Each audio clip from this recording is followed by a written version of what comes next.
Mahmoud or Muhammad from Senegal. Assalamu alaikum, Sheikh. Alaykum assalam wa rahmatullah. Yes. Sheikh, is it permissible to ally with the Shias against the Jews and the Kuffar? Is it allowed to do what?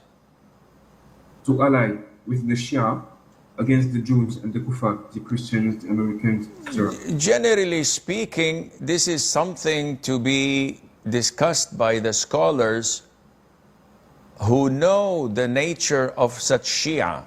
Shia are divisions and layers. Some of them are normal Muslims who have no ill intent against the Muslims or do not say anything that goes against Islam.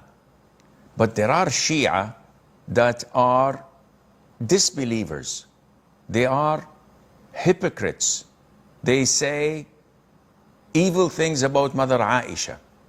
They slander Abu Bakr, Umar, Uthman, and the vast majority of the companions of the Prophet ﷺ. They've distorted history. They say that the Quran we have is not perfect. There are surahs missing, and they put and add surahs to it. And they claim that the Mus'haf of Fatima is 70 times bigger than the one we have, and nothing from the one we have is in it.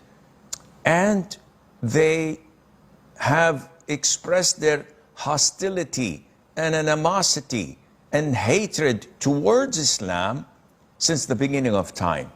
As mentioned by Ibn Taymiyyah, that they are full-fledged hypocrites who hate Islam, and no calamity or fitna throughout history without finding their fingerprints and their impact and initiation of it from the Shia, from the Rafidah, to be correct and exact.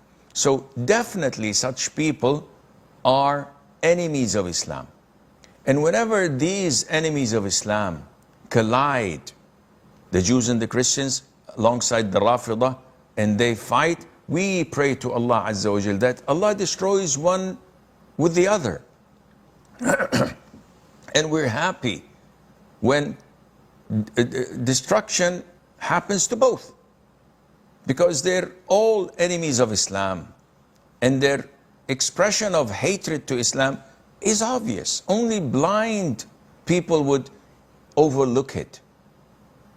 But we pray to Allah Azza wa Jal that He saves the Muslims, and that Allah Azza wa Jal protects them and takes them away from such tribulations and calamities. And we say, Allahumma ahlik al-zalimeen bil-zalimin wa akhrijna min baynihim salimin. Oh Allah, destroy the transgressors and the wrongdoers one by the other, and get us out of it safe and sound.